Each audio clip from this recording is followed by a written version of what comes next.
Ready to go? Yeah. Okay, good evening, ladies and gentlemen. Welcome to the Create the Attack webinar from the Football Association. I'd just like to introduce the guests. Obviously, I'm leading the webinar, which is Paul Lever, FA Youth Coach Developer. I've got Mark Robson next to me. He's the national specialist coach. I've then got Lydia Bedford, again, national team, women's national head coach, 15 to 17s. And from the pro game, we've got lead coach at Manchester City, Paul Harsley, who takes the 23s. Just so you can have a look at the webinar overview. Let's have a little read of that. We are going to deliver some content and some footage that makes it visual, but you will get the maximum benefit by making sure that the webinar is as interactive as possible. So while we are showing footage and videos and while the guests are answering questions that I will put to them, if you have any questions you would like to put to any of the guests, just please put name, first name, and then who you would like to answer the question. And then we can link that into the content that we've put together for you, all relating to creating the attack. So again, initially, what is creating the attack? Area of the pitch is potentially around the middle area, but you don't always create that there. It can be all over the pitch potentially, because you may play a ball from the back third into the front third. That could still be creating the attack. This will all link, obviously, with your practices, and whenever you devise programs, will link to the principles of the game. So we're just going to show you some footage around the principles of the game, and then start with the interactive questioning after that.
So there's a quick introduction around the principles of play and the area of the pitch we're looking at.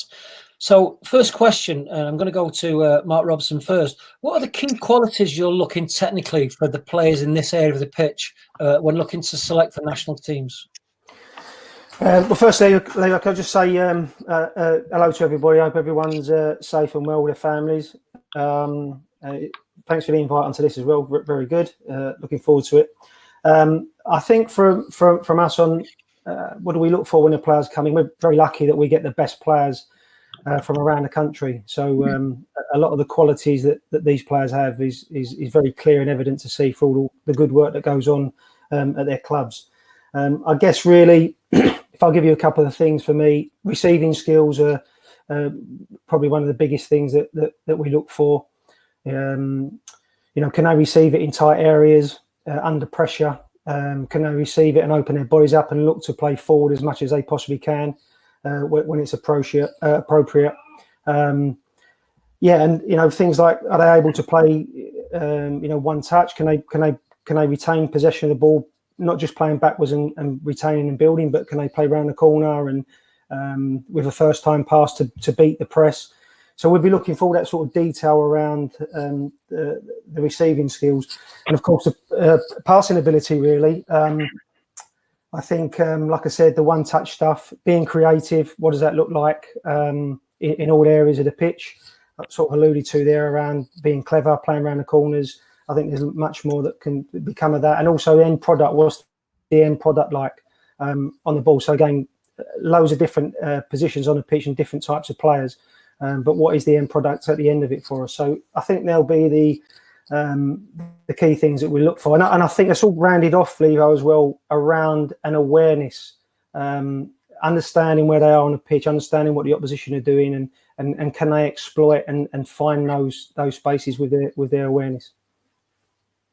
Over to Lydia from the girls' point of view. Anything to add that's different to what Mark's commented upon?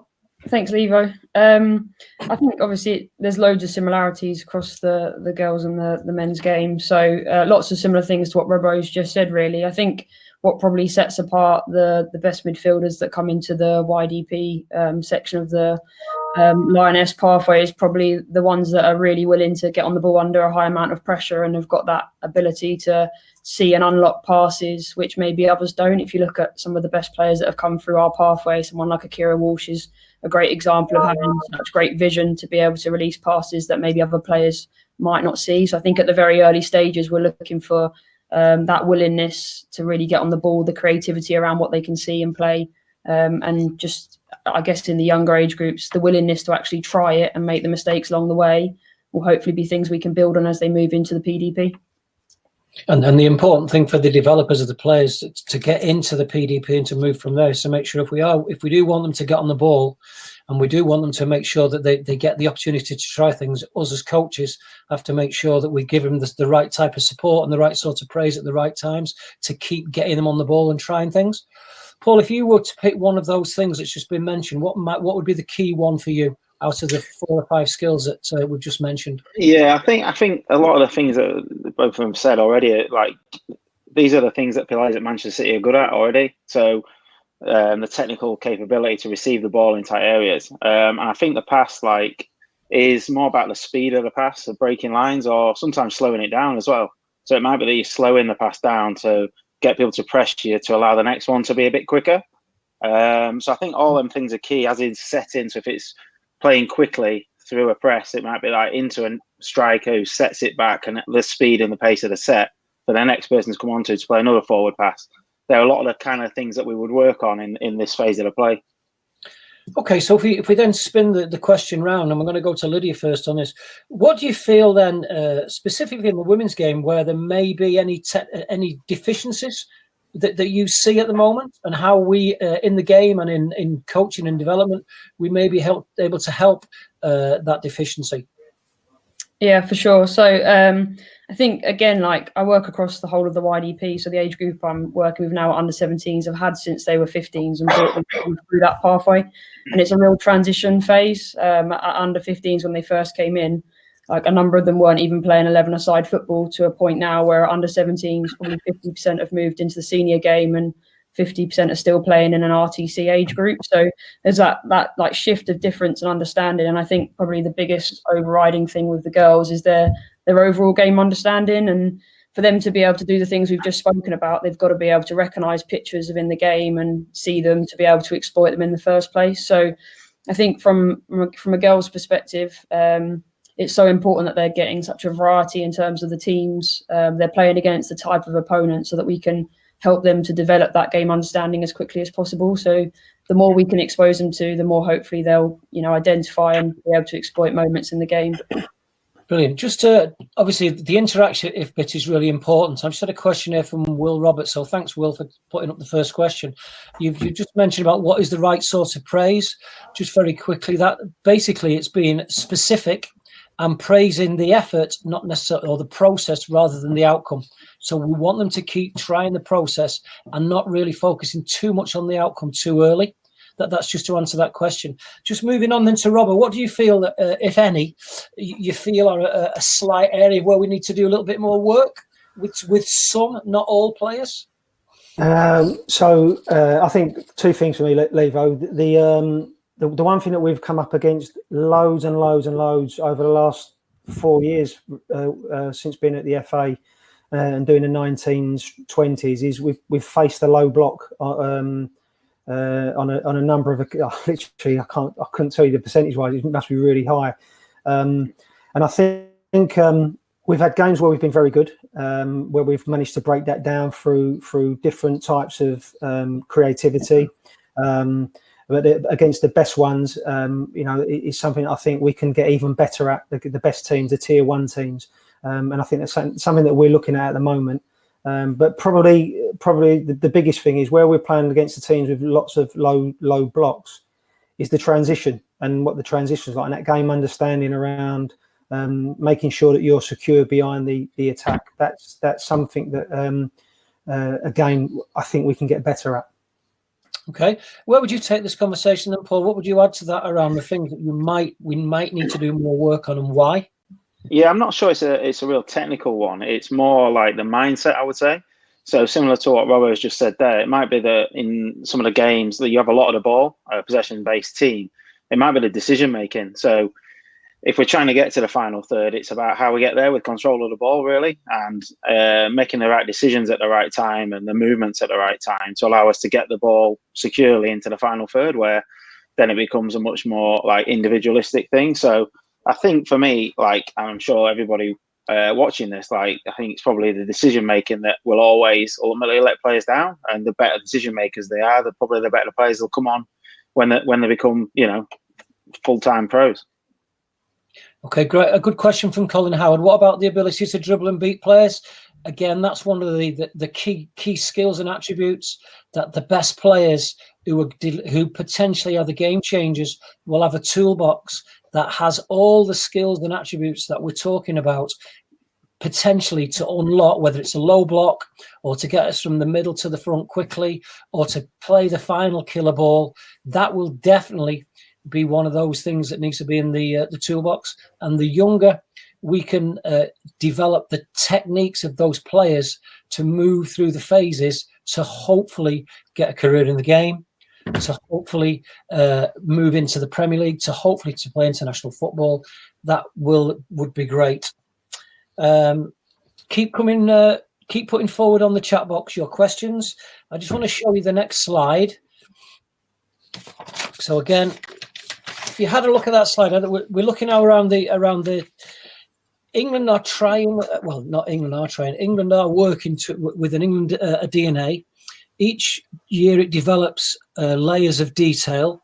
When I show you that, Robbo, what types of things come into your mind around how you look to play with the 19s or 20s, the two groups of you've predominantly worked with? Yeah, so we have obviously we want to try and play through the thirds. That can look from building the attack straight into finishing the attack. But don't get what's the word? If we can go back to front quickly because it's the right thing to do. Because there's a high pressure on the opposition, then we will do it. But in the main, we look to try and play through the thirds, and If we'll try and go through, we'll try and go around, we'll try and go over. I use this as well when I'm going watching players that are potential for England. I use the free zones, if you like, as a bit of a scouting tool for myself, and visualise it what it might look like for England, and I sort of stick by it really. But ultimately, the whole thing around creating the attack for us is to stay on the ball as much as we need to, but always looking to progress the play. So Paul mentioned about breaking lines, and whether that's a punch past into someone, whether that's to drag somebody out of a space. We have a lot of things at the moment around opposition international teams with jumping fullbacks, jumping centre backs, even jumping midfield players. And if we know that's a part of their individualism and also their strategy, then we'll use that as a part of a bit of bait, really, to break them down and find them pockets of space. Lydia, I know Lydia is still there. We seem to have lost Lydia, so that's okay. Just a question off the chat box from Kostas Dunadalakis. I hope I've said that correctly. Just again for you, Robbo, because it's an FA question. Do the FA adopt the zones and lines in relation with the playing field? So it's a tool that we sort of have really around when we're doing presentations with players. We talk about the 5 lanes that you can sort of see there, and yeah, we try as coaches to make sure that we're using those the 5 lanes throughout our coaching. So it's a bit of a visual for the players. If I'm being honest, I will use the 5 lanes, but I'll only use them when I feel like I'll need to use them. If there's 2 or 3 players in the same area, then obviously I'll stop it and I'll talk about spreading out and spacing, etc. But it is a tool that we're using through the pathway. Yeah. I've got a question for you in a second, Paul. Just to finish the question from Kostas, he then wanted to know about what we do with the zones and corridors with younger players. I think with younger players, I'm talking now foundation and youth phase, we tend to use them for challenges. So, for an example, we may reference the pitch and say to an under 10 player, if we go back down to 3 lanes, keep it nice and simple. When defending, can you defend in 2? Or as you get through the youth phase and you do use 5 lanes, it might be defending. Can you work in 3? When you're attacking, can you use all 5 lanes? So we'd reference them as challenges to help the players. A question for Paul, which links to the fact that you do quite a lot of work around relationships of players. That's why I've come to you. So the question was from Jordan Wimperney. How do you develop the relationships between players when attacking in relation to decision making, but don't remove the creativity from the player to play? Yeah, I think it's the big question in it about the creativity taken away by tactics, maybe, etc. I'm just looking at the DNA slide up there. We do a lot of similar work probably at Manchester City, probably in a different way. I think the main reason how we build this phase of the attack is to gain control of the game. I said it earlier, probably to get us to the final third, where then that individualism takes over. So it'll be tactical work in relation to probably who we would play against at the under 23s, about how we would control a game in that middle third, coming out from the back, linking the build up into the build the attack, create the attack. I think it's more for us to control the game. There'll be rotations from wide areas coming inside. If it maybe on a slow switch, it was a bit quicker, it might go straight into a midfielder in a pocket, like was shown with I think it was Barkley in the England clip on the video already there earlier. So I think this phase is like structure. I think it's good for the team to build those relationships within structure, and then that individualism probably takes over at this further end of the pitch where we're into the attacking third. I think if just for reference for the viewers on the webinar, if you look at Pep Guardiola's some of the information he's put out on YouTube and was also put on Sky Sports, he feels his role is to get the players to the final third, and they tend to work on trying to find the overload in all areas. That's how they play, and then once they get to that final third, the players need to do the business. So it's a very interesting article / YouTube clip from Sky, well worth looking at, and it's basically looking to get overloads off the pitch. I think, Lever, I think as well. That's very much what we try and do with the England as well, with the teams. Definitely finding them overloads in the middle of the park, and a bit like the same as what Paul said. The rotations of wide players, fullbacks. We'll mix it up. We'll have them depending on who we're playing and what they do. Things like the fullback driving inside, wide man coming shorter. But there's a reason why we're doing it. We're not just doing it for an effect. We're doing it because it makes sense around maybe a tactical solution to get beyond maybe their midfield line, and then to penetrate in behind when we can at the right moment. Brilliant. So thank you, Martino Chavanis. Question, and I want you to just develop this again, Robbo. As part of the DNA, how much time is spent working on patterns of play? Because I know you have certain phrases, key 3 phrases that you may work on. And what are the types of things you're looking for within this area? Yeah, so we have for the last sort of few years, I've been working with Keith Downing, and we sort of had the Monday that we come in with the lads, we have an out of possession day, and then the following day we have an in possession day. And then the following day you play. So the time that you have is quite limited. We'll have some meetings around sort of team meetings, unit meetings, individual meetings in the classrooms. Sort of saying the same messages really. And we have 3. I have 3 in possession principles. They are look forward, think forward, play forward, as often as you can. But obviously, if you can't, is it retain and build until the next person can. Ball speed, which is obviously what Paul talked about again, around is it punching passes in?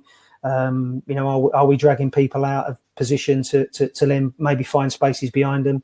So that weight of pass, what does it look like? And the final thing is movements. Is that to feet? Is that in behind? What does that look like? So they're the 3 key things that we work on through all phases of the pitch, Leo. And a bit like the pet thing, really. Even from building, we're always, we try and I call it dispersal. We disperse. We push players really high up the pitch. The front 3, the 10s, who has a little bit of license to roam wherever he sees fit, really, to find the pocket of space. And depending on what the opposition do, it depends whether we'll play first line passes, second line passes, third line passes, or even the one that the Man City goalkeeper does and sticks it in behind. We've been very fortunate with our goalkeepers who've been able to do that. Okay, so just to link in a couple of questions, I'm trying to keep this as interactive as possible. Welcome back, Lydia. Good to see you back. Thanks. Sorry. That's no problem. Robert Coulter, great question, but I'm trying to stay on just creating the attack in possession. I love your question. It's regarding out of possession. I'm just trying to stay on theme, but do come up with anything else if you want to as we go through. Just from Matthew Kirtland quickly, because I'm trying to integrate the goalkeepers as well. I know Franco Girelia's on, and a few other goalkeeping coaches. Ben Benson might even be out there as well, and I don't want him to accuse me of not integrating the goalkeepers. So Matthew Kirk, how do you feel that the changes in the laws of the game, where players can now receive the ball from a goal kick inside their 18-yard box, has changed the way in which teams create their attacks? Bobo? Oh, for me, sorry, Levo. Yes. Sorry. Do you know? I'll be honest. I don't know what anyone else feels, but I don't feel like it's changed a great deal. I really don't. It's sort of. It's the same. It's not a great deal of difference, really. I mean, we'll have teams at higher pressures, and if it's not on to play out, we'll go over. If it is on to play out, most of the teams we've played, have normally dropped off into a mid to low block anyway. So we've ended up bringing it out and starting higher up the pitch, basically. So for me personally, it's not had a major effect. I think one of the things that I've noticed is that it gives the opportunity for the opposition to press your goalkeeper straight away. So it might be that we play to a centre-back either outside the box or anywhere in the box, really, and the centre-forward might run straight at the goalkeeper, which would be our immediate usual pass back to buy us time. So then it's about bringing more players down the pitch to overload them. And then, like you've just alluded to about the goalkeepers, if you start leaving 3 against 3 or maybe 3 against 2 even in the back line, then go straight there and give them a problem. Then they might change their press. So again, a lot of the work would be around what you're expecting from an opposition and how you would build up and get into the second phase of creating the attack, really. I think Levo, can I jump in? Sorry. Of course, Lydia, I'm just going to invite you in as well, but I'm glad that you came in. Well done. Now that I'm back, I may as well. I just, from like what we've seen on the women's side, I guess this year since the rules come in, one thing I'd say in the youth age groups would be, because the technical range of our goalkeepers is probably less than in like PDP or seniors, the ability for the players to start as high right on the edge of the 18 as they are now has probably impacted how we play out from the back a fair bit, because we haven't necessarily got the ability to consistently just go beyond them if they really do high press. So it's resulted in a lot more creativity around overloads and trying to get players closer to be able to build a way out versus being able to use the ability to go beyond. Brilliant. Well, I just want to ask you another question as well, Lydia. I'm just going to go to a question first around John Goddard. Thanks for the question. When developing players' teams to create the attack, do you prefer sessions with more structure or randomness? So again, if you want to create, if you want to support the players to be more creative and be better decision makers, if you link this back to the Youth Awards and the Advanced Youth Award, the higher up the spectrum, which means the more decision making in the practice that you can get and still maintain repetition, the better for the players around decision making. Obviously, the older the players get, the more you may use, specifically in the national setups when you're doing a low-level session or a game day -1, same at 23s, where you may do lower physical, less decision-making practices may. But in general, if you want to get the best return to your practices, work higher up the spectrum. I hope that answers your question. Just going back to Lydia. When you look at the slide, Lydia, obviously this England DNA is for the men's game. What does that look like potentially for the women's game? I believe you call it the blueprint for success. How does it differ in any way, or how does it look? I think there's some real similarities in terms of some of the setup. But the women's game has basically launched something called the Blueprint for Success. It's not necessarily live in like the public domain at the moment, but it's something we're starting to kind of drip feed into youth age groups, and in terms of using the same terminology and working towards the same principles of play, it's kind of really starting to kick off at the moment. We're actually doing a lot of work on it during the lockdown, which has been a blessing in disguise.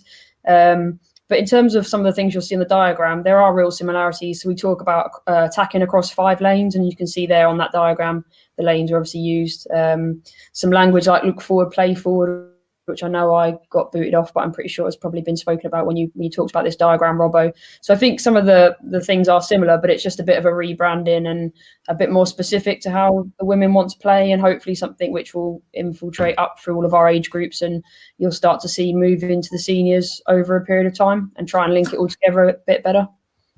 Great. I mean, I'm going to jump in there because I've got a great question that links potentially what you're just talking about there and what I was talking about around practice design. So Kevin Finity, one for Lydia, I guess.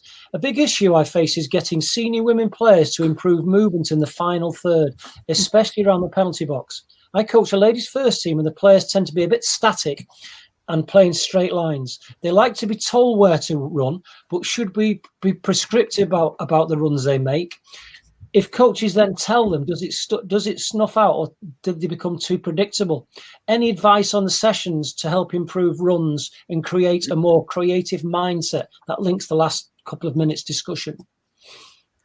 Yeah, I mean, there's a lot in there. I think first of all, snap in terms of the problem you're having. I think we have it too. It's not just you guys. I think girls definitely like things literally and logically, and what you tell them is probably exactly what they're going to focus on at that moment in time. So I think there's probably an element where, as I spoke about earlier, in terms of game understanding, I think they need the help in terms of the ideas initially, and perhaps maybe haven't watched as much football as maybe boys at their same age may have watched. So you might need to be a little bit explicit in terms of the types of movements and how that might link between them. But then I think it's about then trying to, once you've done that, give them as many repetition moments as possible where the game is more fluid and they can start to work out which of those movements to do at the right times, because really they can know the movements, but unless they're thinking about the timings and how they're doing that in relation to other people, then the movements are pretty pointless. So I think it's a bit of a balance there. And in terms of I probably forgot the last part of the question, but in terms of then whether it should be you telling them, I think one of the things that I find really interesting when I go and watch the girls that are in our age groups play is that they they do quite like to be told, but we probably need to move away from that as much as possible, because that's the only way they're going to start to make their own decisions and make their own mistakes. So I think it's a real balance between scaffolding it enough that you give them the support they need, but then allowing them to go and have a go at it. And that's the beauty I really think in kind of the analysis side of it, which I know we're not talking about today, but I think when a player can go back and reflect on what their movement looked like and see it again, it might help them to learn about what they could have done differently. Okay, and then last question, I'm going to go to Robbo, because he mentioned around they look to work on transition quite a lot. David Dodds, how much do you work on nicking the ball around the halfway line and counter-attack at pace, releasing players forward? And that'll link in nicely with the type of physical profile that we're going to go to next of the players. How much would you work on that in camp? So not a great deal, Lego, to be honest. I mean, again, because of the time frame, when we do the defending day, we'll go through all the thirds basically, from the high press, medium to the low block. And we have we have three sort of principles really around the out of possession. For sure, we're quite a compact team. Certainly the 19s now and the 20s. We both play the same system in a 4-2-3-1. So we're quite narrow, and we're always looking to try and intercept that ball if we can. Nothing goes through us; it goes around us. So when I do try and go through, there is that option of nicking the ball middle of the park, and because we've been blessed over the last few years with some fantastic pace in the team, it's quite a natural thing really around counter attacking, and we don't necessarily need to coach it. I think it happens. If there was a point where we needed to get in maybe and say we can maybe look at fast attacks here, maybe a little bit better, then for sure. What I would say is if we got to a final, we'll have a couple of camps before one of the finals, which we did a few years ago. We get more time with the players. We had 6 days in Spain. We then had 3 days at St George's and another 3 days before we flew out to the finals. And that was, for me, the best time that I've had so far as an England coach, because we had the players for quite a bit of time, which was brilliant, and we was able to put so much into them over them periods. Fantastic. I wanted to just wrap this up now. This first part of the evening, and thanks very much for the questions again. Keep them coming forward. I obviously can't ask them all, but I'm trying to bring in as much as I can from the people on the webinar. So I'm hoping it is becoming interactive enough, and we're integrating across women's and men's national teams and the professional game with obviously Paul from Man City. It's just a wrap-up video around the first section.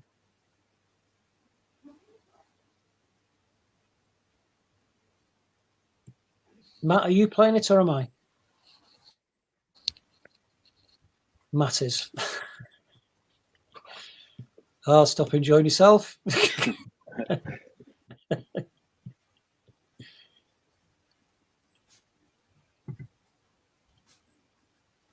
So we're going to hope that some of the things we've been talking about will just show up on the video. There's no sound. Just have a little look.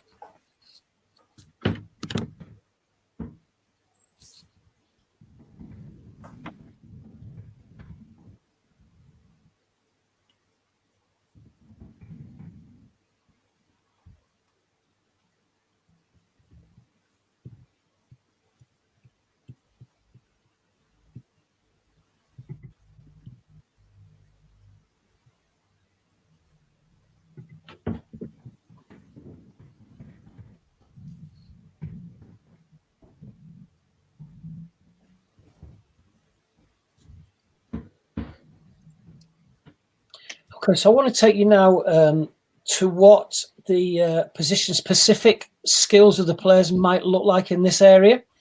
And again, as regards to profiling the types of players that you may select, develop, support in this area of the pitch. I'm going to go to Paul first. What are the types of profiles of players you're looking at in these areas? Yeah, I think every club will have different kind of profiling of players. I know some of the questions down the side asking like counter-attacking, whether people go more for pace, whether it's more technical-based players. I think just speaking with like a Manchester City hat on, it'd be more being very technically good on the ball to try and, like I've said a couple of times, kind of control the play. So we usually play with a number 6 or a single pivot or a defensive midfielder, whatever terminology you want to use, with 2 in advance. That may change as the game goes on. With, it might become a double pivot with maybe a fullback going inside, or a wide man coming into a top of a box in midfield or something like that. But in general, it'd be a 1 and a 2 advance. So all technically good. The 6 would have to be the defensive midfielder, like really good on the ball, the link between the defense and the attack in many different ways, but also looking to kind of like shift players to allow others to go into the space. So maybe getting across one side of the pitch to be able to allow us to go out the other side quickly and move the opposition.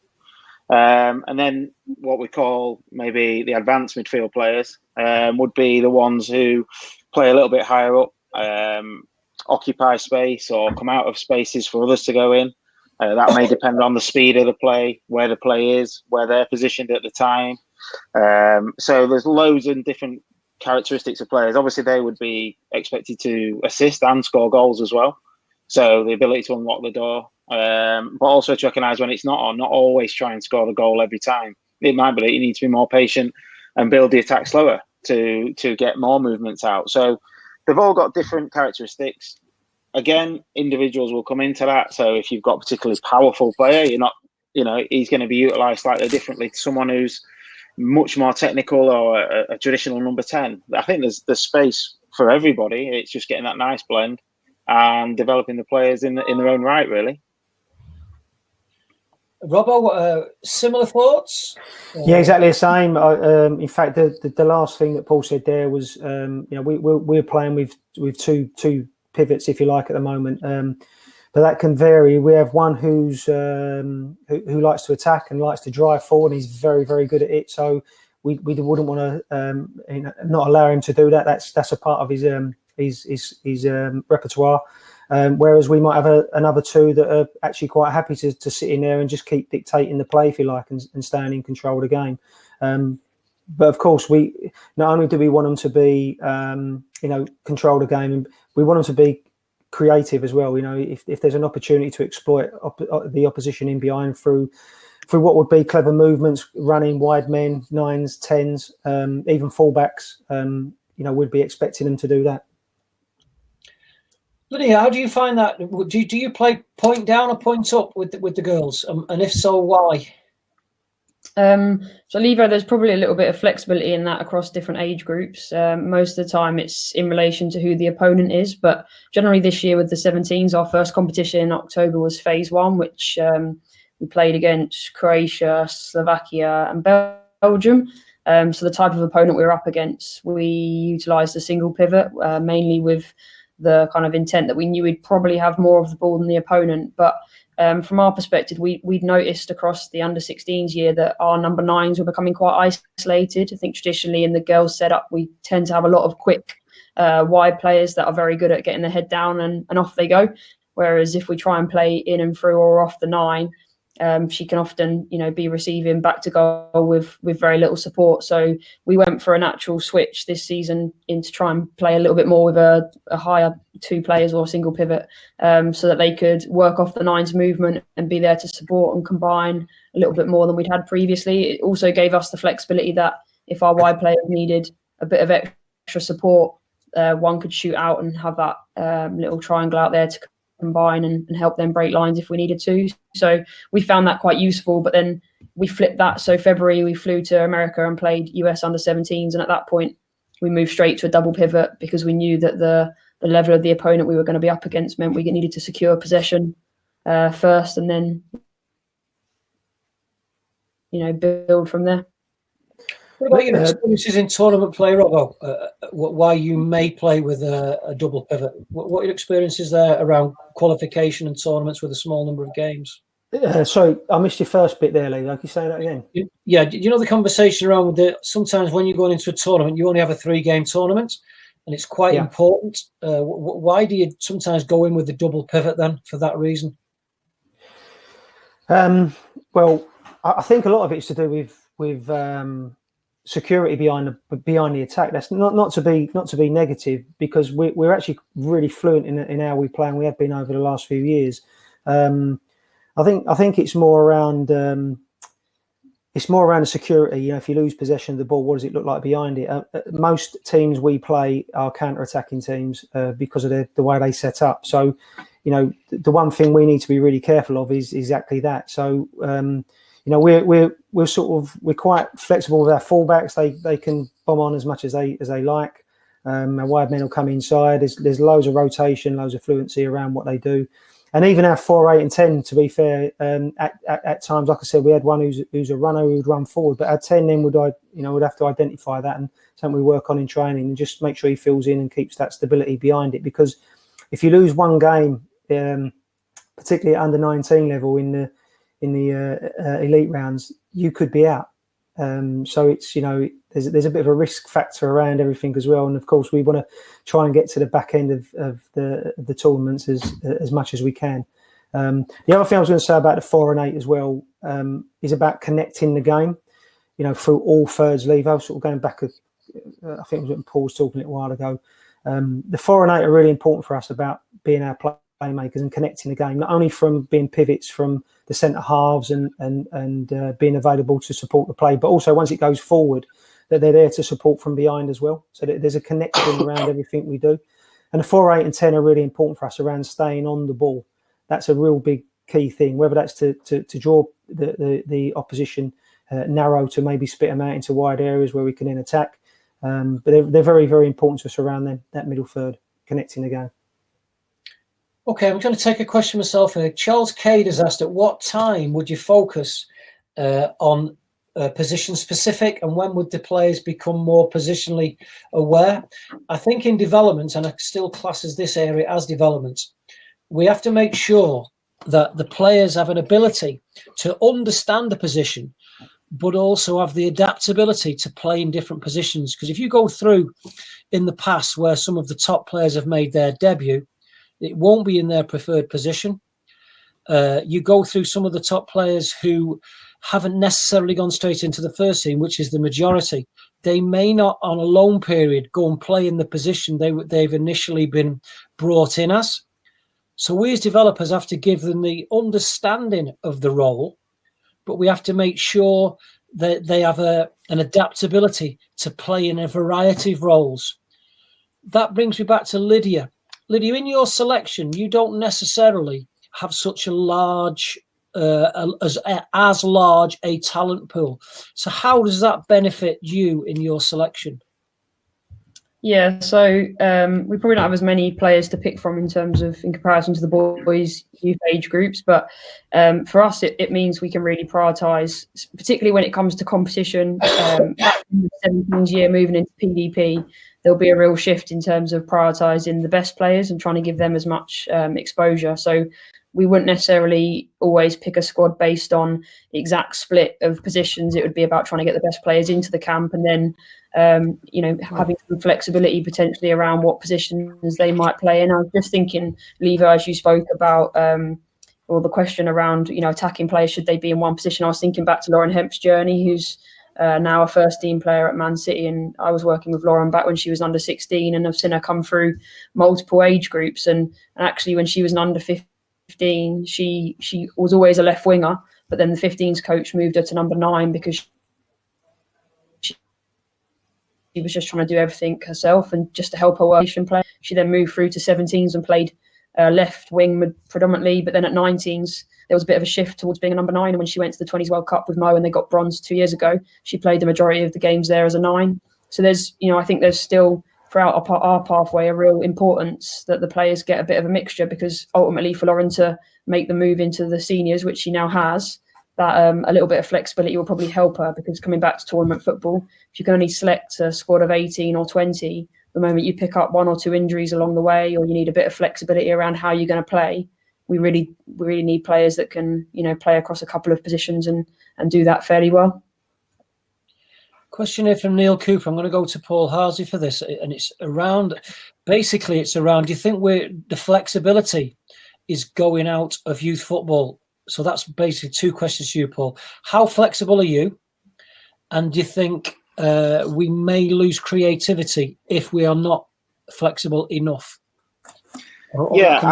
It's a difficult one. I think I keep speaking about, it's that structure versus kind of like individuality.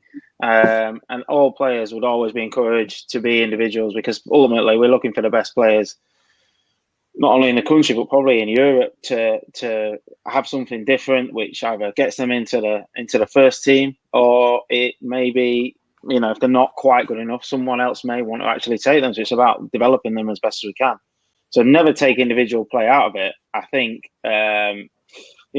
if you look, I'm just trying to read the question that I'm speaking, but if you look at the first team manager, he'll be looking for different characteristics all the time from players. He'll change formations within the game. He'll start with a formation defensive and have a different one attacking, and it will change throughout the game. So the flexibility has got to be there. But I think it's probably something that comes right at the top end of this phase. I think it's not something that you want to be coaching too young. I think it's more that comes through the coaching in team play and 11v11 stuff where this comes more apparent. Okay, I've just so from Connor Jennings, just had a question. I'm going to wrap up on this question from this part of the discussion. Should we encourage more dribblers at younger ages? Well, that's a big bugbear of mine. Yes, we should. Should training before 11v11 be focused predominantly on receiving, protecting, evading pressure in 1v1, 2v2 and 3v3 situations? I think we have a general trend that we want to get to 11v11 too early. Therefore, we may lose the valuable work in the smaller numbers too early. So don't rush it. Stay with 9v9, stay with 7v7, stay with 5v5. Even if we're working with an 11v11 program, it still breaks up into smaller numbers, higher repetition, more opportunity to get it in pressure situations. Because if we do that work properly in the younger ages, and the boys can receive under pressure, and they will make better decisions just by practice. That leads on to Andy Mullen's question. He has a player who plays at the 4, and I presume that's the holding midfield player in a double pivot, but is reluctant to stay on the ball long enough to play forward, and more often than not plays backwards and sideways. Is it just a confidence thing? Well, it might be. So, A, we've got to put him in practice that allow him to get the opportunity to get on the ball. B, we've got to make sure that we encourage it, and if mistakes do happen, we keep working at it. C, we've got to make sure that within the games program, we've given the opportunity to practice those sorts of things. So if I'm working in, say, with a 16, he might play down for the confidence of getting on the ball and having less pressure. He may play up if he is a good decision maker and he has the ability to do that. So moving the boys up and down the pathway, making the decision across the 4 corners is crucial. But I'll go back to the first part of the question. Don't get to 11v11 too early. We can still be doing a lot of 5v5 work, 6v6 work at 16, 17, breaking it down, giving them different experiences. Okay? Anything to add on that section from the 3 guests? I think, Levo, the only thing I'd say about the number 4 position that sprung to mind as you were having that conversation, I can't think who asked the question right now. Andy, I know we're going to talk a little bit about challenges later on, but John Griffiths quite often uses challenges with wide EP age groups, and one of the real common ones would be that they can only play backwards off of 1 or 2 touch, depending how hard you want to make it. So that if you use that type of challenge with that kind of player, then they're forced to have to find a way to go forward if they want to take more than 1 touch. And it might just get them thinking about, if they've taken more than 1, they've now got to find that way to do it. So they've got to start to be a little bit more brave to have a go. Yeah, I mean, the use of challenges is crucial, and that's going to take us into the 3rd part of the webinar. I mean, it's a great challenge where you say you can only play forward, but the players, well, the bright players don't get this wrong, but the ones who are not, you sometimes have to scaffold the learning, because no one said they couldn't run with the ball backwards and then play forwards. Mm-hmm. So they just work out the challenge if you want them to be creative. So there's another way of saying, look, come on, you've got to play forward. But I didn't say you couldn't run back or dribble back. Okay. Here's just a little bit of footage for a couple of minutes just to summarise, and you will see some of the points around the 4 and the 8 and some of the technical challenges for individual players, position specific. Let's go.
I've paused that there purely because I just want to reference some of the work that Paul McGuinness has been doing. I know he's visited quite a few clubs doing individual workshops. He's very much pushing what we've talked about of not getting to the 11-a-side too early. An individual 1v1, he calls it duels. He's doing a lot of work on the attacking side of the game at the moment. So again, he's basically looked at how the types of movements that are work before you receive the ball, as you're receiving the ball, and after you've delivered the ball. So a lot of that work is going on. It's been incorporated into both the Advanced Youth Award and the A license, and he's also doing workshop at a lot of the pro clubs. So some of you on this will have actually seen some of this work. That was just the reason why I paused that, trying to link the courses and the development pathway together. Thanks, mate.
This piece of the work, we've got quite a lot of questions around, are we producing 4s, 8s? Are we producing central defensive midfield players, central attacking midfield players? No, we're just supporting players to get better. So if I look at the players over the years that I've been lucky enough to be involved with, probably the most recent would be Trent Alexander-Arnold when he was a very young player. He played all over the pitch and had the ability to work playing forward areas, back areas, had a good engine, which is probably why he's playing in a position now where he can use all those types of skills. Probably an area of the game he would recognise may need some more work is his defensive positioning and defensive work. That can be improved as he develops with age because he's still only a young player. If you look at probably one of our best ever midfield players, Steven Gerrard, he could play anywhere. Where's his best position? Probably a central midfield player. Did he play off the front with Rafa? Yes, because he didn't think he was disciplined enough. Where did he debut? Right back. Has he played left midfield for England? Yes. Why? Because technically he could beat players with the old Steve Highway shuffle.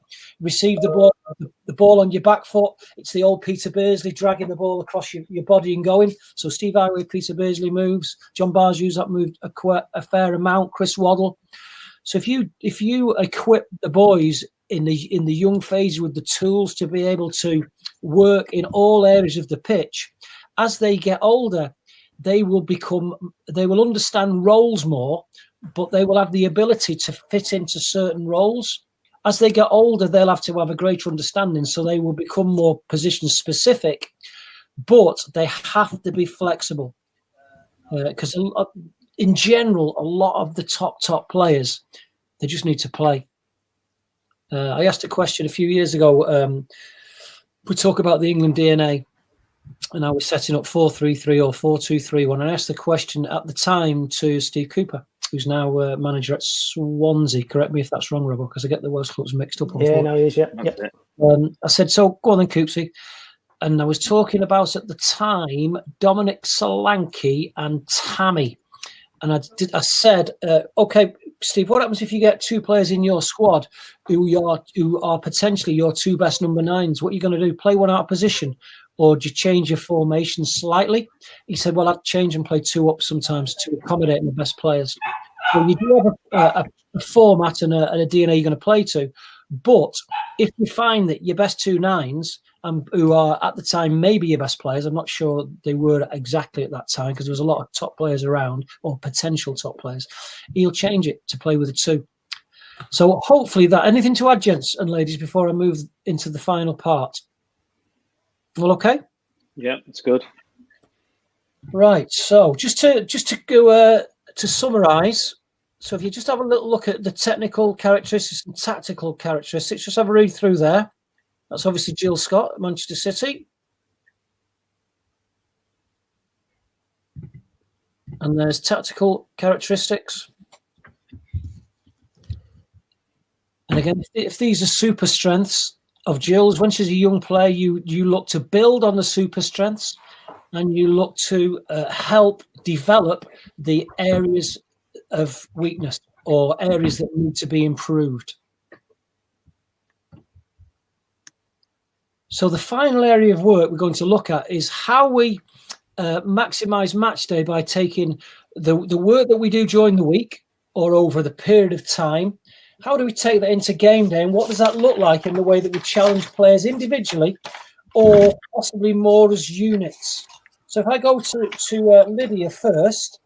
Lydia, how do you look to maximize match day, and what are the types of challenges that you bring on into the players to try and develop them individually or as units?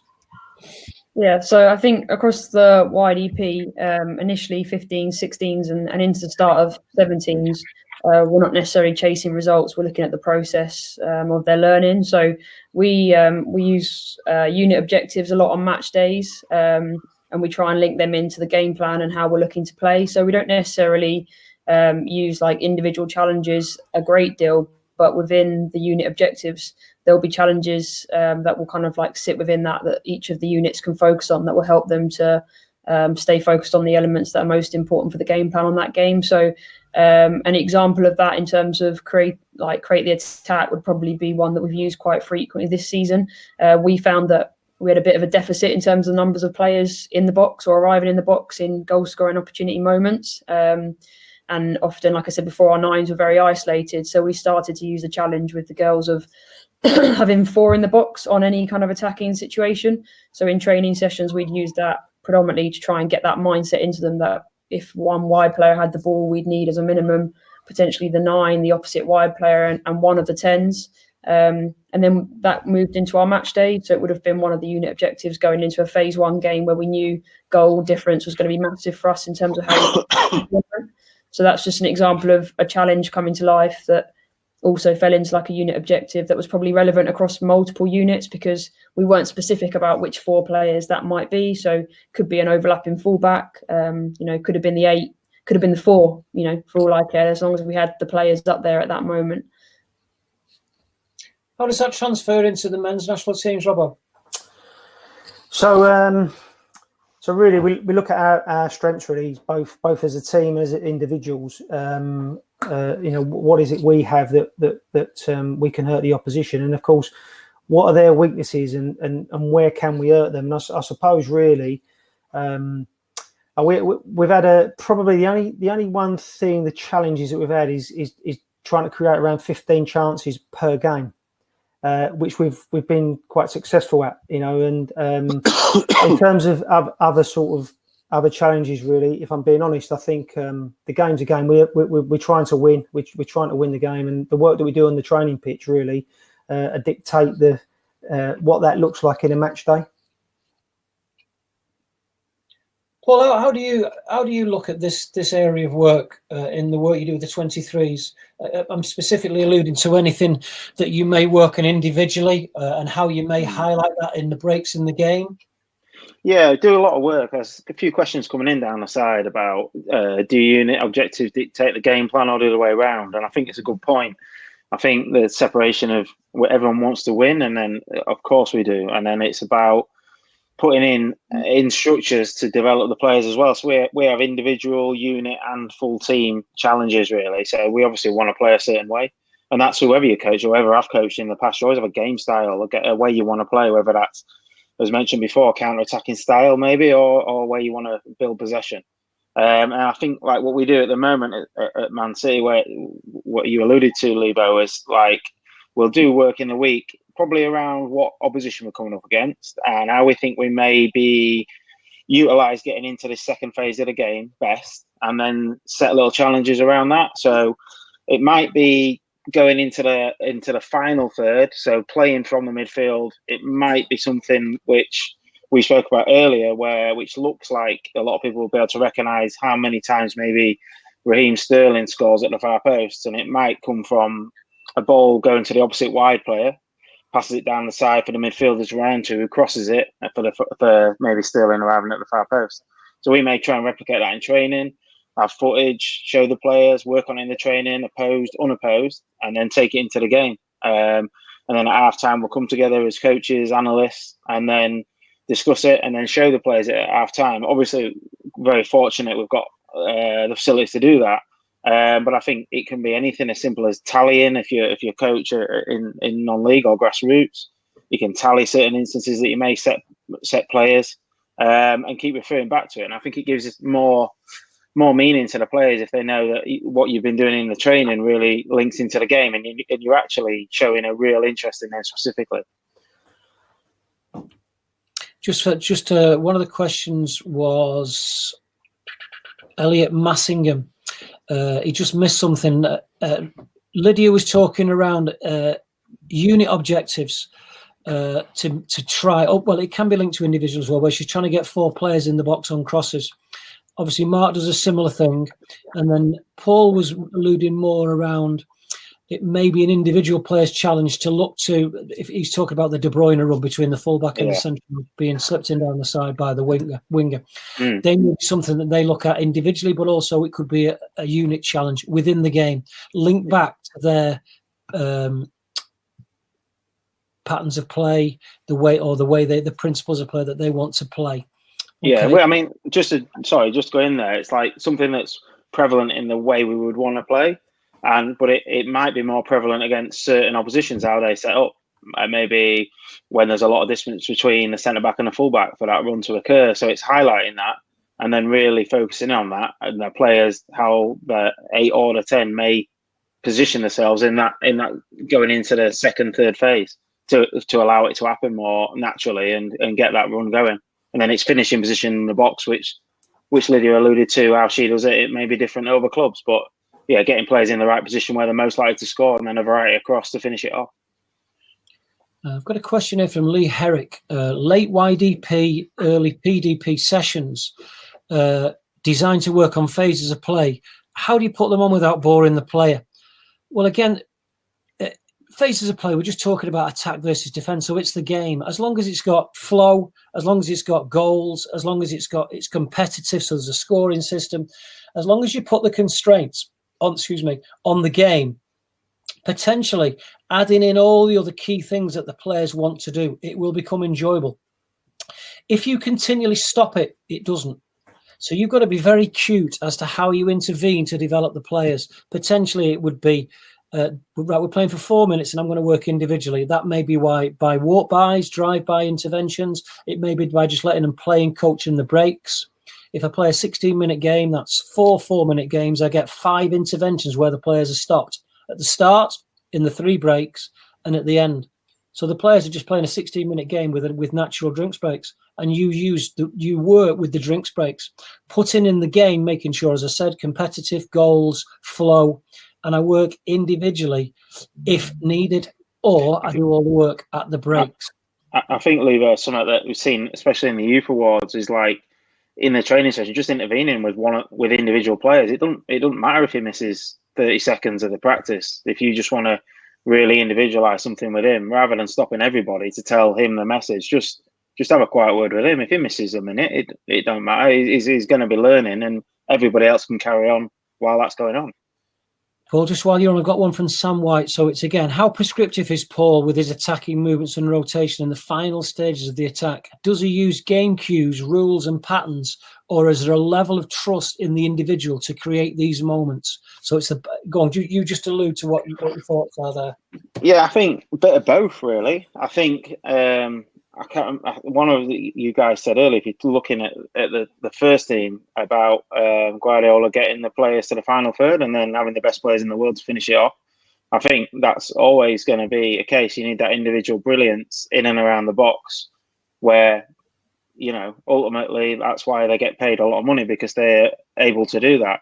But I think there's, like I've been saying most of the evening, like I think there's a lot to be said for having certain movement structures what the players get used to and know to take up positions where they are going to be effective in pockets of space, where it's going to cause confusion for the opposition. So if they try and cover one area, then it might leave the wide player free in a 1v1. If they overcover a wide player, it might go straight into the centre forward or into an advanced midfield player. So I think having people in those positions to build to get to the final third, and then in the final third, when push comes to shove, that's where the best players should get paid the money, I guess. Okay, so I'm just going to go back to Lydia on again working on the challenge of the game. Just take us through one of your experiences, Lydia, regarding the episode with your centre backs and the work you'd done pre-game and what you were trying to do and what actually happened and the information around it. Yeah, so phase one, we went to Bosnia in October. Robbo mentioned earlier, like the amount of times we play against a deep block, and for us, we knew going to phase one that was definitely going to be an element. We knew we were going to have a lot of the ball, but one of the things that we knew would be a big threat for us was the opponent hitting us with a long ball on transition. So going into that tournament, obviously there was a massive emphasis on us on the ball and how we were going to create the attack and build into the final third. But we knew that, one slip up, one ball not brought down effectively or headed away out of danger could cause us a big problem. We'd seen from footage that, there was an opportunity that teams were going to exploit us that way. So we spent a lot of time trying to drip feed that into training without necessarily making it a massive focus, like little things like 4v4 game practices on match day -1, where every practice would start from a keeper clipping the ball into the back four so that they had the decision as to whether they could bring it down or whether they needed to head it away. And it was just really interesting because it became something that probably fed into all of the match day minus. I think we had match day -3, 2 and 1 ahead of the first game day. And it's the irony of the subliminal messaging where it's in the practice, but you haven't necessarily explicitly gone through the game plan at that point. And then as we got to kind of match day -1 and started to talk more about the real detail of the game plan, the players start to connect that. But even on match day in the warm-up, there were still centre-backs that were letting the ball bounce rather than heading it straight away. So I spoke to them right before kickoff. And then it was just really interesting because at halftime when they came in, even though no bounce, for as simple as that sounds, had been one of our unit objectives for the game across both the midfield and the back five, at halftime when the girls came in, they were like, didn't really realise how much of an issue it would have been until they let the first ball bounce and a girl ran through the middle of them and nearly went through on goal. So I think we try, like I said earlier, to use the unit objectives to blend with our game plan. I think someone asked in the question box which informs which, and I think for me that depends what age group you're working with. Probably back at 15s when I had this group, the unit objectives were all about how we wanted to play, but I think as you move into competition, you've got to blend the unit objectives around what we need to do to effectively overcome a certain opponent as well. But that was an example where heading is maybe not necessarily a strength in the women's game. It takes a level of braveness to put yourself in that situation. So it was something we really focused on throughout training that week. And eventually the penny did drop, but it took a few different cues before it finally did. Okay. I think that was Paul just saying he had something to say about heading. Is that right, Paul? The question would be, how do you try and fill that void? If your boys have a lot of the ball and therefore don't get the opportunities to do as much defensive work, how do you try and fill that void? What are the experiences there? I think it's key because wherever they go on and play, particularly defenders, so a lot of people are saying that they don't have the ability to edit like they used to back in the day or clear it. Oh, I think you need to coach them to do it first. So particularly, like I say, possession-based teams, or maybe have the ball more than not. So we have certain challenges where we have different games formats. So a lot of people might not agree with it. Some do. It's great for our players is the EFL trophy. So or the leasing.com trophy where we go in with the League 1 and 2 teams. So we're going to get a different style of play. So the ball's coming on to the players. They're going to have to defend. It's going to get ugly. There's going to be tackles going in, a few elbows risen now and again. And they've got to deal with it. So then we'll get them ready in training and put on practice where possession practice might go into a target player to score, but then the target player may knock a long ball into the opposite half where the team may get an extra point for winning the first contact, then an extra point for getting the second ball, if you like, and then develop that into the practices where after we've done that, it's about quickly getting the ball out of that congested area so we can go and play our football quickly. So we'll set up the training for what's coming. And also around that, there'll be a lot of individual work with the defenders. Because like I say, my job, the coach's jobs, is to get these players ready for all sorts of football, wherever they'll end up in 2, 3, 5, 10 years' time. It's for us to give them the skills. So they may play for teams who don't have as much ball as we have, and they may have to defend. And if they're not good at defending, then there ain't going to be too many teams that will actually want to employ them. So, we look at all different things, use the games program, use the training, and set those challenges again around how many times you maybe will win the first and second ball. Brilliant. Rob, I'm going to come to you in a second. I just want to make sure that the people on the webinar understand that we are actually very interactive. So Robert Quiller said we will definitely get this question answered, the number of people who want to talk about third man runs. So Ross, Reese, Franco, Robert, your question is, how do you coach third man runs? Well, basically linked to practice design, if you want a third man run, you need to have space. So if I was going to coach a third man run from midfield, I'd look to have some sort of challenge where you would have to enter the penalty box or the final third after the ball. So think about it. The challenge is you have to enter the final third or the penalty box after the ball. Now, if I taken at face value, that could just be Robbo sliding me in on a pass. That's not a third man run. So then I developed the challenge where we need to play off somebody, play off a front player to get a set to play it in. So I then say, okay, try and work a combination off a front player to enter the final third without a run. If you drop that with a third run, if you drop that back to a small-sided game, if you play a target game, and again, it's 3v3 with a target on either end, it's the same principle. You have to play off the target and score by somebody taking his place in the final, in the target area, moving in after the ball. If you want to make that easier, make the pitch wider and it still needs to be reasonably long, but you could add more width, allowing for more space for runners to go into. So there's one way of trying to develop third man runs in a game that's got loads of decision making. It's high intensity physical corner. There's loads of decision making. There's loads of teamwork going on social corner. So you have 4 corner returns of the practice. I'm conscious now. We've only now got 15 minutes left on the webinar. Ross just did, but yes, I would have offside. The offside line is the penalty box. So if I have to go in after the ball, that potentially is the offside line. You may run it off the back defender, but early on I'd start with the penalty box. So keep your questions coming in. I'm now going to work off the chat box as much as possible, just purely to make sure it's as interactive as we can.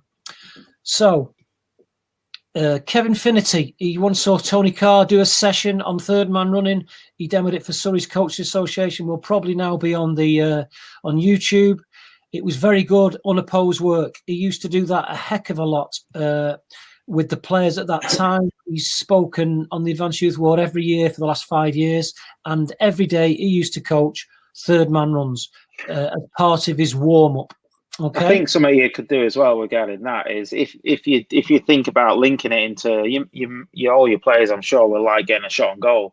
So even if you was doing a finishing practice, if it's set up that you had to do that as part of a general finishing practice, so implement what you want out of the game into all the bits of the work. So like I said before, it might be a midfielder into the centre forward, sets back, and then someone plays the wide player running inside, for instance, something like that. So use all your bits that you know the players are going to enjoy to actually get your coaching in there a little bit more, maybe implicitly than explicitly, if that makes sense. Well, I'm glad Francesco he's happy because he's now realised that by rotating the target player has clicked his brain into gear. So that shows that the interactive work is happening. Thank you very much. I am so happy. Robbo, have you got anything to add, or Lydia? Just on the so we've had a lot of games where, like I said earlier, we've played against a low block, and I think them third man runs are quite important to us, particularly believe it or not, from fullbacks. I don't know what Paul thinks around that. Obviously around Pep. I mean, I've been doing some stuff around sort of finishing the attack. And I've got some work, some video stuff from Barcelona when Pep was at Barcelona. There's a thing that I saw. There's always movement. There's always constant movement. You know, a ball be played across the pitch. There'll be a runner. He don't get it. The ball be moved again. There'll be another runner. They'll move it again. Then they'll move it again. Then there's another runner. And I think I try to work on that ourselves when we're trying to beat that low block. And the third man run, you know, if you've got your wide man that's coming short and he's dragging somebody in with him and you play a short one, it might just open up that space and commit to that run. The fullback, you know, just commit to it and go and believe in the pass from maybe your central midfield player dropping it in. I think sometimes it can happen organically if that's the right word. Yeah, it might be something like if you're looking to how to coach third man runs, like you say there, like using your fullbacks, it might be a pass out to a wide player who passes into a midfielder and the fullback's gone around him, and then it's a crossing and finishing practice. So rather than it just being start with a cross, start with a movement that you're looking for. So goes to a wide man, inside to a midfielder, in behind for the overlapping fullback who then crosses the ball. So you're still getting your cross. It's the actual bit leading up to it that you're trying to work on a third man run. I think all them little bits help, like that implicit coaching. I think you mentioned it earlier, Lydia, about how you've done things in day 3 and 2 that suddenly, all right, yeah, this is part of the game plan. So it's just dropping the message in as often as you can. And again, linking it back to the slide there, it says there, what is tactically desirable, but what is technically achievable? So we have to make sure as you move down the food chain, so down through the professional to youth to foundation, we have to make sure that the players are technically able, that as the game becomes more tactical, to allow the creative players to flourish you can flourish in the back third if you're a centre half coming out from the back. But we have to make sure they can technically have a great toolbox so that the tactics that are put in place at the very top end of the game, which is just a framework to get success, they are able to be successful within that. Crucial. And we have to do so much work in the development side of the game. The way that you would coach it, whether it's opposed, unopposed, semi-opposed, I think again goes back to your youth modules around try and get the highest returns you can from the practice. So if you can get decision making with repetition, and that's the key of the technique within the practice, then work with decision making because you're getting more for your money. Because a lot of us don't get the time that Paul gets with his group every day of the week. Robbo only gets them for a certain amount of time, so it's more of a preparing for a game and giving them an international stage. Lydia's the same. So therefore, we have to make sure that we use the time profitably. And again, the younger the player, the more if you can go opposed and decision making. You can't always, and you wouldn't want to always, but think about getting your maximum returns from your practices. Anything else to add? I'll just say that for me, Levo, because we have such a short amount of time, everything is really based around competition. It's the challenge is constant with them really, because we have to, because there's not enough time to be able to break things down, if you like. It's all about the competition and it's real. It's 11v11. It's 8v8s. Depending on our numbers, it has to look like the game because of the short period of time that we have. So, final area of discussion. So, Paul, if we're talking about individual coaching, and I know you're doing a lot of work with the players and always have, what are the types of work that you put on to make, when I say individual coaching, it isn't necessarily done with one person. What does that look like? I think it can be done different ways. I think one of the ways you can do it is to work maybe with 2 or 3 players, either in the same position or a practice which links those 2 or 3 players. So something like I just said there around how to get to the final third to cross might be a third man run. It might be receiving the ball in an area where they're likely to receive it as a number 10 and getting a shot off on goal.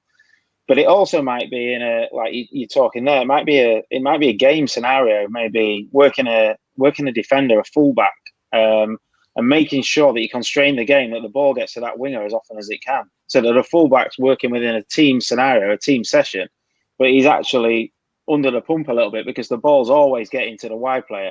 Because it might be a start point, It might be the other team get extra points for getting it to that wide player. And then you're indirectly working him in a game scenario on his 1v1 defending.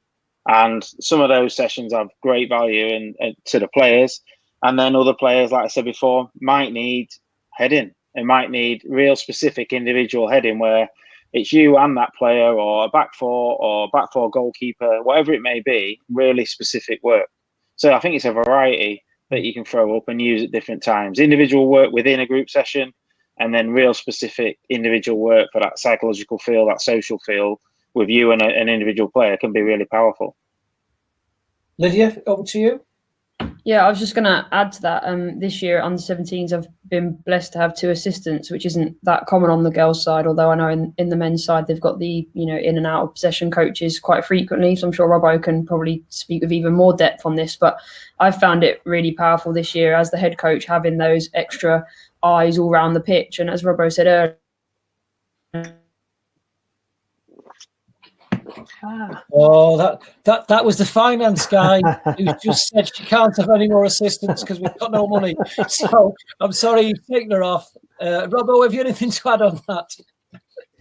I need to say really that Paul mentioned something earlier on about talking to players during the session, and if I go on what Lydia just said as well, we're working with the out of possession. If there was an out of possession session going on, obviously that's the session.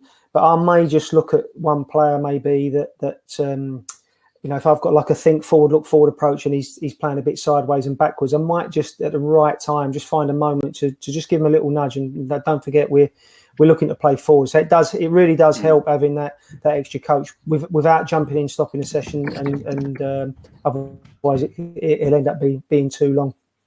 Yeah, sorry, Lydia, that was me. That the financial accountant just sent me a message to get you off quick because you're advertising for more staff.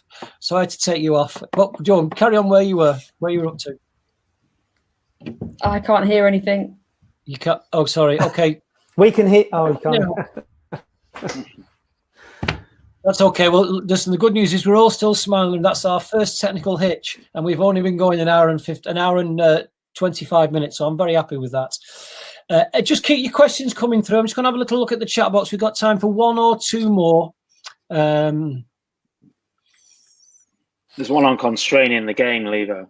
Yeah, go on then. I think it's youth modules again. I think it's like if you want a game to take place where everyone's involved, but you want certain outcomes from it, it's like it might be altering the size of the pitch. It might be putting limitations on certain players to get what you want out of it. So like what I said there about working a fullback, you want the ball to get to the wide player so you work. So constraining it by giving the opposition more points for getting it there, or the goalkeeper must throw it there, or the first pass must get there. So that their fullback is working as well as other players in that session. Constraints may be anything. 2-touch, when to use 2-touch, why are you using 2-touch, why would you use all in? And we talk about decisions. Why would you always put someone on 2-touch and then ask they're not very good at decision making? Well, maybe they've never had an opportunity, but there is a time to use 2 touches if you want the ball to be moved quickly. So that's kind of what I meant by constraining the game to get what you wanted out of it. I think as coaches we've got to be very not cute, but very clever in the way that we constrain the game. I mean, example would be potentially I want you to play 1 touch, or you have to have more than 3. So you can play quick. If you don't play quick, you've got to then get at somebody and make things happen. If you want to get the fullback on the ball, it might be that you say, okay, if you score through the centre, it's 2 goals. So therefore, what will the back 4 do? Compress, play central. Where's the space? Out wide. So it goes back to, right at the start, principles of play. If you work the principles of play in all your practices, work your constraints to allow within a game situation the ball to get into certain areas, that is the skill of the coach. And we as a group have to be better at constraining those games. Lydia, can you hear me now? Yeah, I'm back. Okay. Do you want to just finish off with your point? Yeah, sorry. I didn't realise you could still hear me. I just seemed to have disappeared off the screen. But I was just trying to say the 2 coaches that I've worked with this year, it's been brilliant because you have to go into maybe the bigger practice sooner than you might in a club environment because we need to get the detail out quickly. But we've been able to almost chunk the pitch off. So if there's like a predominant practice where we need to work in flank and central areas, I might have led the practice from a central perspective and driven it, but they would be working opposite flanks to make sure that rather than try and just give detail to one flank, we've got almost flyby coaching occurring on both wings. And we've seen some real quick gains from that this year, just in terms of retention and understanding of information from the girls when they've got that coach working more individually with them within the practice. So it was just to really jump off what Hars was saying as to different ways that you can get that individual emphasis. And if that means they pull out a wide player for 30 seconds to talk to them, the practice continues and, you know, we go down to 10 men and we get on with it. Great. I'm going to pull it to a halt now.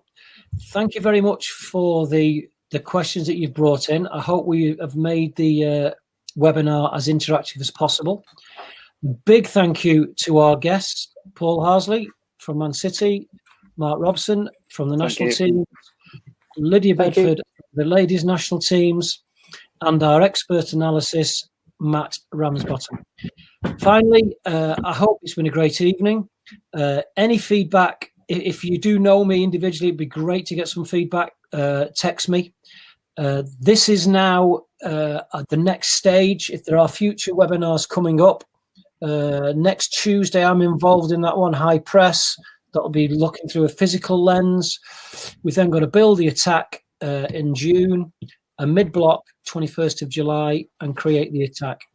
If any of this webinar did cut out at any time and it unfortunately spoilt it for you a little bit, this will be going onto the YouTube channel, FA Learning, and you will be able to view at your own leisure.